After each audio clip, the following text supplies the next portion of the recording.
This is the Seed Field Podcast, the show where Antiochans share their knowledge, tell their stories, and come together to win victories for humanity.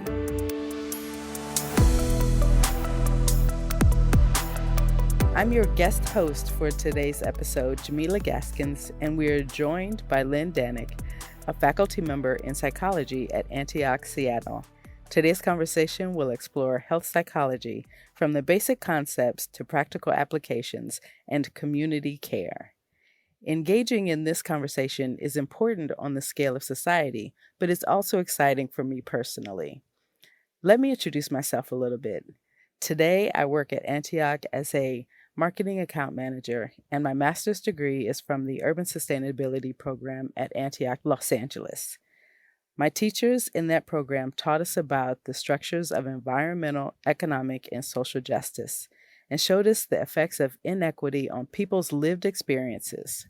As I studied for my degree, the more I learned, the more I knew we need to also connect our urban systems and structures to the mental health and care of people and communities. Community health is so important. Personal disclosure, I'm a sexual assault survivor, and I was also a survivor advocate.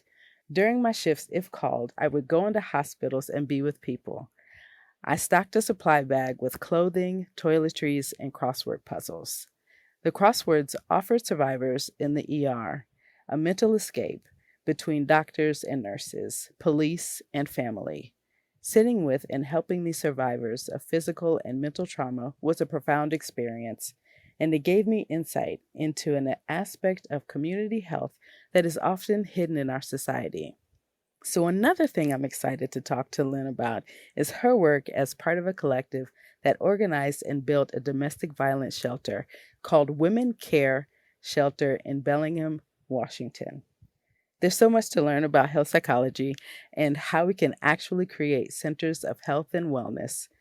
It's so important to work towards creating institutions and structures geared toward well-being and serving the whole person and community that are based on people's lived experiences.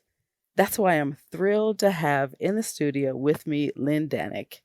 Lynn has been an educator for almost 20 years. She is based in Seattle, where she is teaching faculty. She's the faculty coordinator for the BA Health Counseling and Psychology program, and she also teaches in the psychology doctorate programs. Beyond Antioch, Lynn has interned in a hospital and worked in a community mental health center, in private practice, and as a consultant, as a professor, and as a research scientist. Lynn, welcome to the Seed Field Podcast. Thanks, Jamila. It's great to be here. I'm excited for this conversation. And as we start, especially because our listeners can't see us and guess our backgrounds from our appearances, I want to make sure we disclose the positions that we're coming to this conversation from. I'm a college-educated, Black, queer, able-bodied person. Lynn, would you mind, as much as you're comfortable, letting our listeners know about your own position? I'm also college educated. I'm older, I'm 65. I am half East Indian. I'm cisgendered, and I'm queer bi. Nice. I like that. As we start this conversation, I want to make sure we define a few terms to make sure we have a common understanding of what we mean by certain terminology. The undergraduate concentration that you direct is called Health Counseling and Psychology. What do you mean by, or what is the field of health psychology? Well, health psychology, I of course find it fascinating. It's a field that really talks about the interconnections, the connections back and forth between our bodies and our minds. And so it's about the effects of psychology, our psychological experiences on our health, and the effects of our bodily experiences on our psychology. And it's one of those interesting fields that has kind of come out of, I would say, the wellness awareness. And it really is a field that is based on two things that I think are really important: the recognition of individual choice in our bodies, how we use our bodies, what we put into our bodies, what we do with our bodies, and then also looking at helping people understand the effects of those choices long term. Now, some are not choices. Some are adverse circumstances that have happened to us that I'll talk about more. Experiences like racism, experiences like adverse childhood experiences, which someone did not choose, which have tremendous impact on wellness in the body long term. But as much as we can change and thrive and grow in the way we want to grow mentally and physically, health psychology has a lot of information about what we know at this point, which of course it's always a moving target. That's what I love about this field. It's always changing and growing. But I think to empower people to really live whatever life it is that they are longing for and envisioning for themselves. It's a field of hope. It's a field of courage, and it's a field also of decolonization. And I think looking at the body and mind and soul combination on a lot of different levels, which we can talk about some of those specifics, which are very exciting to me personally. And I wanted to mention how I got into the field. So I thought the listeners would enjoy this, because a lot of people who come to Antioch come in a really beautiful way, typically a path of a journey. It was very interesting. I came from a family that did amazing things with health. We were backpacking in the wilderness when I was pretty young. And both my parents are very, very vigorous in their own different cultural ways. I came to really value that, what it feels like to be in a really vigorous body. And the other thing about that I like to disclose is that I took so many classes in the field in my doctoral work, but I had no clue about the field. I didn't know there was a field. So finally, one of my advisors said, you have enough health psychology credits that you could have a minor for your PhD in health psychology. And I'm like, cool, what's health psychology? I've been studying it, but it was such a new field. I didn't really even know that nobody really identified it as a field. It was so long ago. And so I kind of stumbled into it. And then I ended up doing both clinical work and research in the field. And now, of course, I'm teaching, and it's just a joy to have this program. It's one of the 4 or 5 programs in the country that offer this look into how the body and brain intersect. So it's pretty cool stuff. I wanted to mention all that. Well, I love that you use the terms hope and connected to your own journey, because I think sometimes we see our circumstances as limited. We might even know that we have the possibility of doing something more or changing our circumstances, like our lived circumstances or something with our body. And there was a term that I saw when I was reading through your information, and it's called lifespan development. I wonder if you could talk some about that, because I was thinking about possibly what the connection might be. But if we start with what the term is, that would be wonderful. Well, the term lifespan development, the health psychology curriculum requires a bunch of different classes, and it requires that people have a developmental class. And the reason why is because I was just thinking about this last night. Think about how much we change from being like a 1-month-old to a 98-year-old or a 100-year-old. It's such a different body. And it's a different mind as it develops neurologically and as it changes neurologically. We have to look at the person from all different points in that journey. And the journey when someone is very, very physically young, and the way the environment affects them physically and psychologically is very different than at a much older age. The lifespan development is the concept that we develop and change over the course of our life, and it sort of neutralizes that plane so that we're not reifying youth and denigrating the other aspects of life. It just neutralizes that playing field and just basically says the equivalent of, I'm very simplistic, we change and grow. We change and grow. But I think looking into the details of how we change and grow and what helps us and what gets in our way. And the other thing, again, lifespan development does, the concept of development does, is really talking about the effects of things at younger ages. We're finding more and more that certain kinds of health practices when you're in your 20s, for example, can have a big, big impact later in life. And we used to think that we try to be healthy when we're kind of hitting middle age. About 40, you'd be going, I should probably take care of some of this stuff and just maybe exercise a little more and eat better.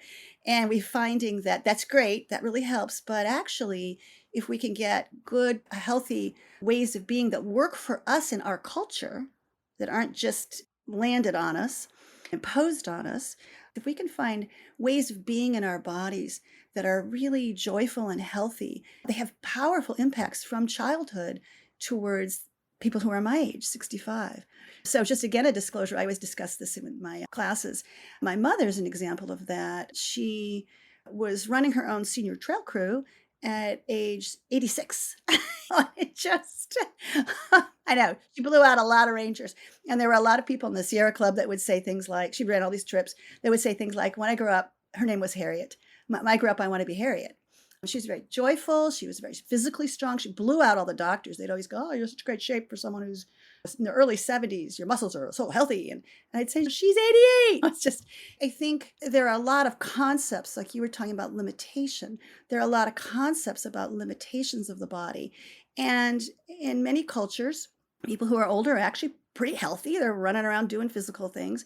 And so just think at every level, we want to feel empowered to do the best we can for ourselves on every level. And then every time we run into a seeming limitation, like you're talking about, Jamila, give ourselves permission to explode past it. It turns out you can build muscle mass very late in life. She started lifting weights when she was 84, I think. I'd been lifting weights for years. I'm like, Mom, you got to do this. And she started lifting weights with a personal trainer. And so I always like to use her as an example because I just feel like she blows out a lot of concepts of what old age is like.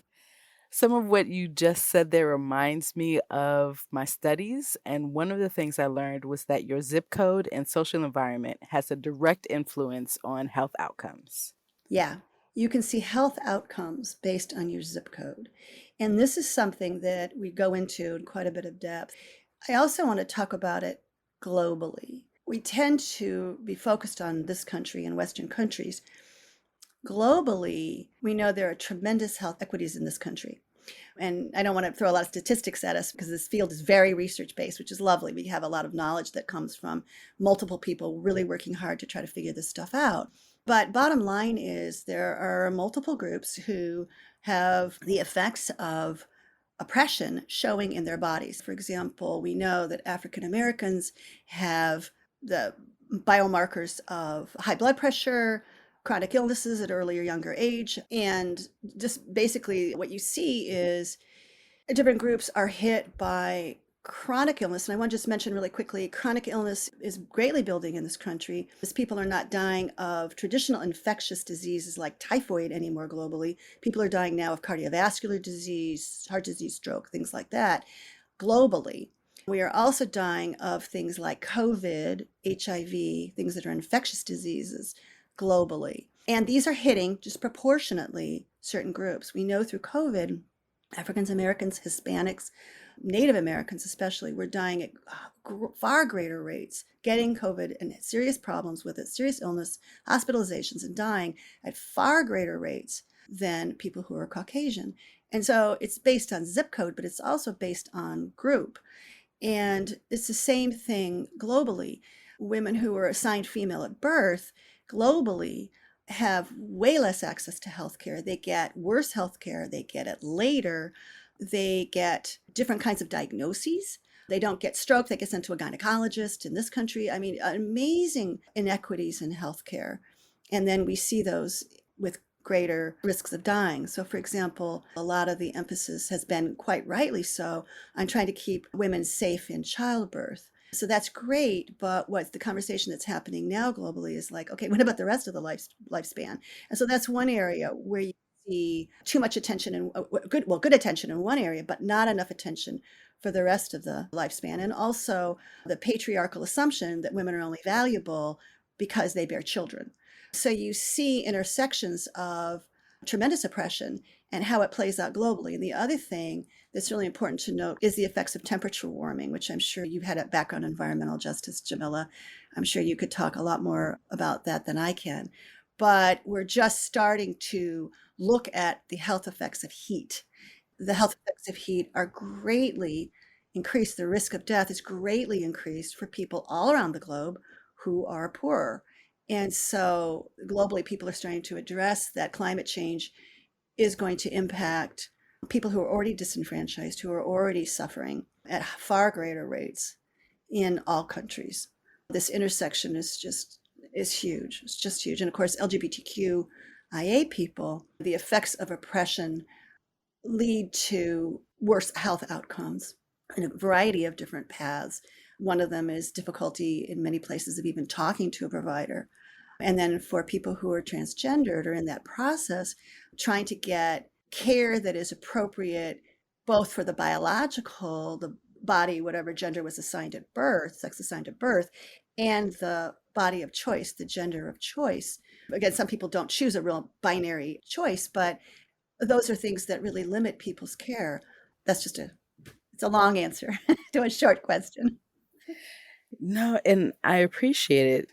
One of the other things that I think about or understand as a survivor of sexual assault and as a person in a Black female presenting body is that we don't generally talk about bodies in the way that you are talking about them.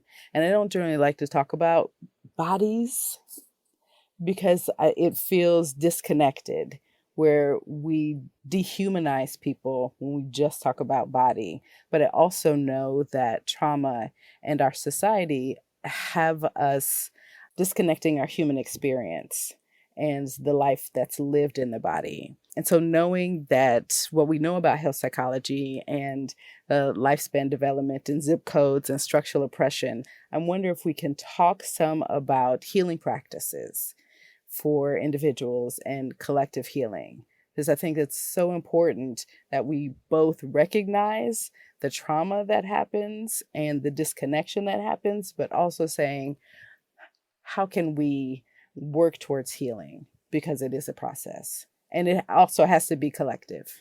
It has to be collective. And I think one of the wonderful things about the field of psychology now is that we're not just looking at the pain and the damage that was done. We're also looking at how do people thrive and grow beyond tremendous difficulty, or just survive, or just move on and have their dreams realized. The field originally was very, very focused on all the things that happened, which is great. We need to do that, but we also need to help people move to become who they want to be. Healing practices are incredibly important. First, I want to say something, which are these practices are ancient. Healing practices are ancient and global. Every culture, every society's had their healers. And there's a very much a arrogance currently about these practices. For example, And thankfully, we're can I, starting to, yeah, go ahead. I'm just going to apologize for interrupting there, but I love that you brought up the fact that they're ancient. Because one of the things, and this goes back to when you talked about, or you mentioned decolonization, is that there are folks who haven't done their own internal decolonizing work and their own healing work who are showing up as healers. And you are actually doing harm because you haven't done your own internal work. Right. And you don't connect to and realize that this is ancient work. Yeah, it's ancient work. And it was for that reason, in most societies, it was considered holy. Mm-hmm. It was considered such a powerful work that occurs, which nobody really understands. I mean, every society has an explanation, but a lot of it's all still been a mystery. But because you're asked on so many levels to honor the other, that you can't do it unless you carry that deeply within you, which again is why most societies consider it holy work, because you have to be in that deep honoring awareness of the power, the tremendous pain and power and beauty of life in order to be part of healing for another person and helping them find their way. The thing that's so interesting about that is things like they're doing all these kind of cool scans with all these different kinds of electromagnetic whatevers. And they're finding, like, for example, the acupuncture meridians exactly where people said they were. So the thing you were talking about, the power of being in the body and the issue with the disconnect. And so we're finding the power of our bodies are tremendous for healing. So for example, the concept of forest bathing, the concept that the trees actually emit oils that our bodies respond to. These bodies, I'm sorry, I keep talking about bodies, but this is how I think of it. They were made to walk 20 miles a day. They were made to lift water. They were made to pull on things, chop things. This is how we've, these forms have lived for millions of years. So now we put them in these little inside dark cubicles with no air. And we wonder why that is such a problem. And that's happening with children who are allowed to run around the playgrounds and have that kind of unstructured play There's amazing things about the development, how the development changes when they're allowed to do that versus when they're in really great sports. Not that sports aren't wonderful, but it's different when adults are structuring. On every level, we need to reconnect with these bodies. And so forest bathing is an example. It's actually greatly changes the body's hormones to be outside. It changes the stress hormones. It changes blood pressure. It has all these powerful effects. And even they've done all these millions of different studies where they have people out in a park. They did one where they put people out in a park, 15, 20 minutes intervention. Some people, they made them think about awe. They made them notice what was around them. Other people, they said, it's exercise. So it's how we are in the world, how we are in the environment that makes a huge difference in our bodies. The other thing I wanted to mention is we now can look at the cellular effects of oppression. And bottom line is there are different very specific markers of aging. One of them is when telomeres shorten, and everyone's telomeres shorten. It's just part of living and dying and growing older, but they shorten at way faster rates for those who have specific experiences with oppression and racism, for example, in multiple areas of their life. So we're starting to be able to know that this is additive. And each area of the life domain for this one study showed a year of increase in cellular aging. Now, you talk about healing practices. Meditation is extremely powerful, ancient technique, and it's highly effective at doing things like lowering blood pressure, helping stress hormones get digested, so to speak, to move out of the body. For example, they looked at the effects of cellular aging with different kinds of meditation, and they found that loving kindness meditation stopped cellular aging for a group of people for 12 weeks.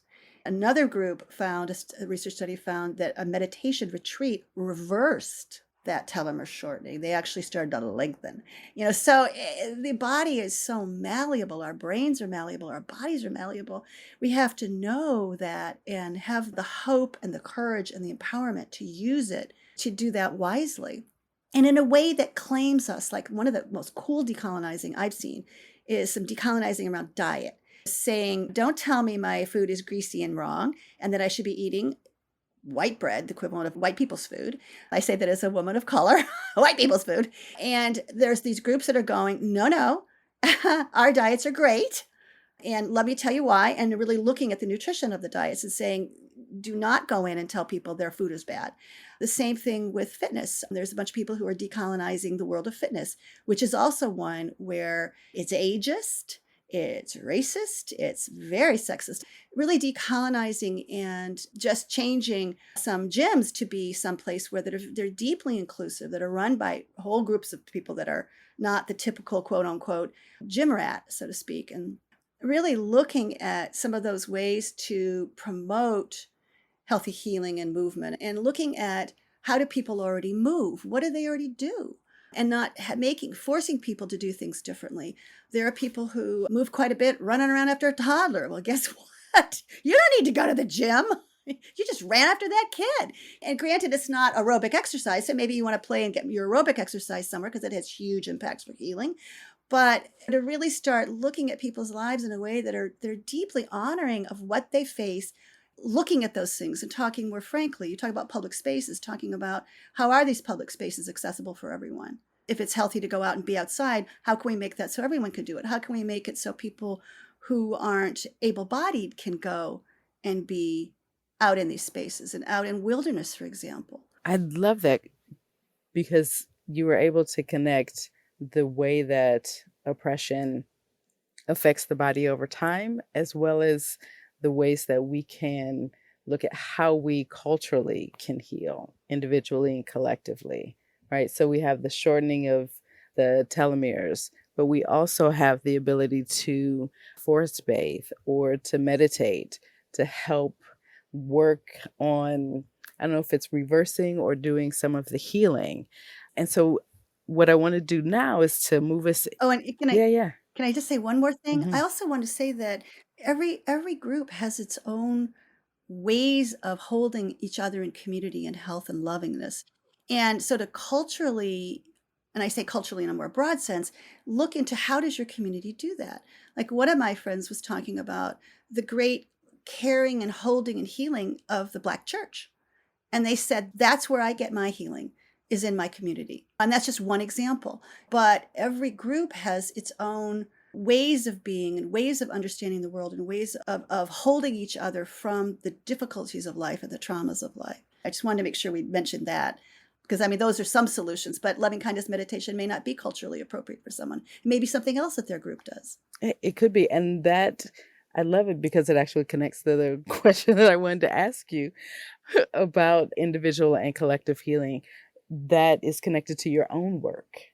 So the way that you were part of the women care shelter that I mentioned in the intro, one for women who have experienced domestic violence.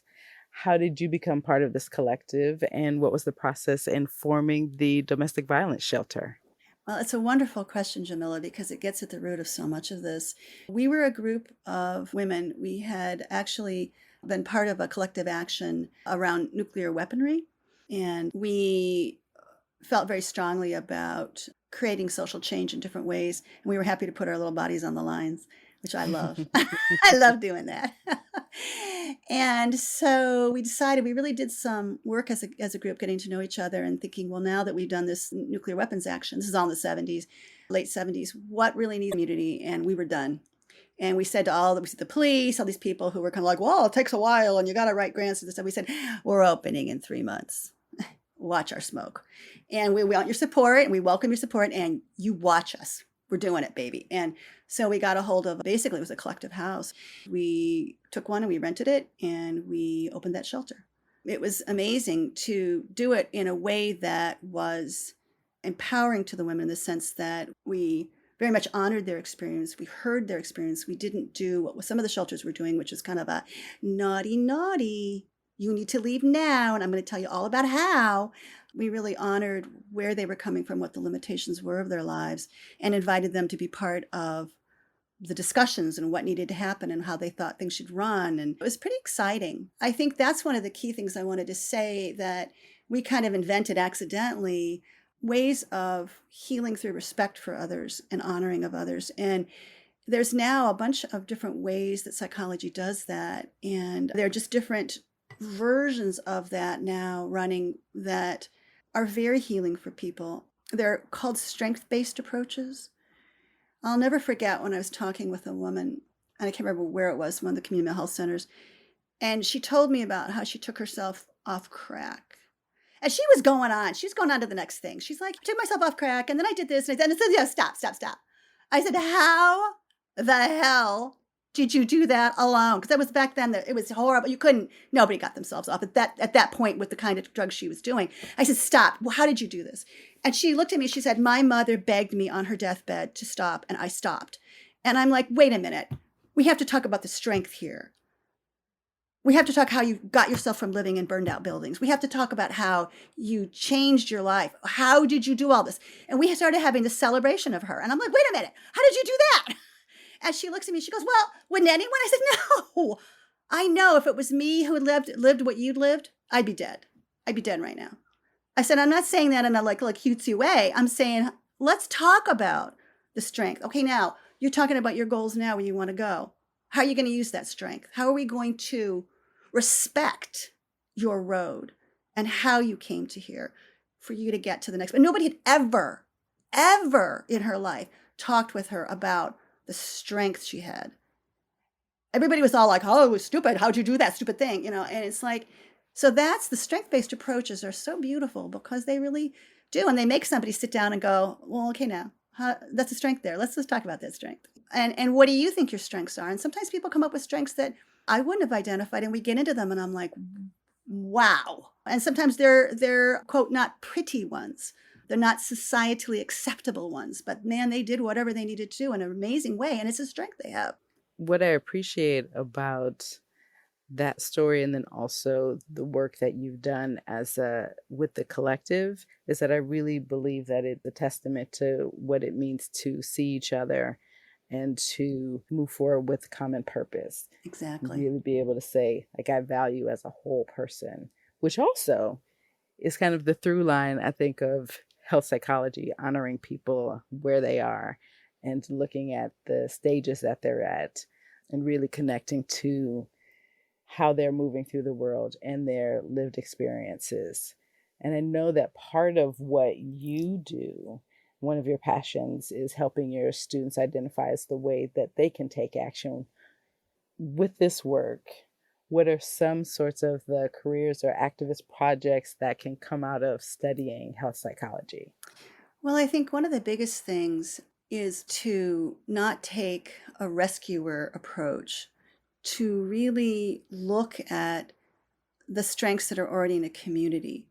And it was just very interesting. It's very interesting when you see a community define for themselves what they need. Typically, it's not what somebody coming from the outside wants to give them. I think one of the most important things we can have, the most important skills in life, is humility, humbleness. Really getting that one of our biggest strengths. I mean, there's a saying that this is East Indian philosophy. The waters of mercy gather in the valleys of humbleness. They can't gather on the mountaintops of pride. When people want to help others, often, Jamila, you were talking about how people can do damage when they come from their own hurt, that they weren't protected or cared for, which of course is so true. And we want to have deep compassion for each of our hurts and hold each other lovingly. And when we come to heal, we can't come with that like a sword, insisting that everything happened the way we would have liked it to happen for our healing. And that's when you're saying people are destructive, when they haven't healed more fully. In a similar way, for someone to come into a community and take charge and go, I'm just sure this is what you need, that is deeply destructive. There are community leaders in every community, and there are people who have the ability to lead who may not have been identified in a community. So I think just wisely start those dialogues. There's some wonderful work that's been done. There's different things that are done that are examples of that. The Heifer Project was one example. This cattle rancher in the World War II saw that people were starving after the war when he left Europe, and he started shipping cows back. And he would give a cow to someone, a family, and ask that the community share in the cow and all this sort of stuff. And it evolved. So it started becoming, cows weren't so great. Buffalo were better, and chickens. And the whole organization developed very organically to help people have something and then have it, but demand that it also bring the community up, that it's not one family suddenly gets rich with their chickens or their whatever. They have to hand over some things to the community, ways to build the community. And it was based on people going, that's great, cows die here. No cows, please. Another one is microloans to women that are run by Finca. And so it's microloans for women to start their own business. And it was the idea that women tended to bond with other women, and then they have a whole thing about how they help each other, and they train other women how to have their own businesses. So it's some woman who is poor, who's considered nobody in her community because she's not a man. And Finca went in and didn't empower the men, empowered the women. And so it's those kinds of things where you want to be very thoughtful about how you come in. Those are the things that we talk about with Antioch students. And Antioch students are so beautiful. I mean, it's just an incredible privilege to be with them in a journey of their learning and our learning with them and from them. And we really challenge students to think about these questions and to think very deeply about themselves and what are applications in healing that can occur in the world that aren't just a frustrated kind of Band-Aid stick 'em. So I don't know if that answers your question. It does. And I just want to say I appreciate your perspective and the way that you work to honor both the body and the human connected to the body and the experience that people have moving through the world, so that there is a loving of who that person is, the lived experience and perspective that they have, and moving towards healing. It is really a beautiful thing, and I appreciate it. Thank you for your time and sharing your knowledge and experience. It was a pleasure speaking with you. It was a pleasure speaking with you, Jamila, and thank you so much for your perspective. It's really beautiful for you to talk about your background and where you've come from and where you're going. And your questions are very powerful. So thank you so much for this conversation.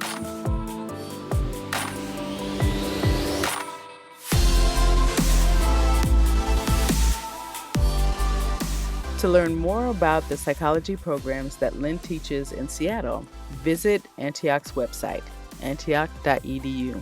We'll link directly to more information in our show notes. We post these show notes on our website, theseedfield.org, where you'll also find full episode transcripts, prior episodes, and more. The Seedfield podcast is produced by Antioch University. Our editor is Lauren Instenes. A special thanks to Sierra Nicole DeBinion, Karen Hamilton, and Melinda Garland. Thank you for spending your time with us today. That's it for this episode. We hope to see you next time. And don't forget to plant a seed, sow a cause, and win a victory for humanity. From Antioch University, this has been the Seedfield Podcast.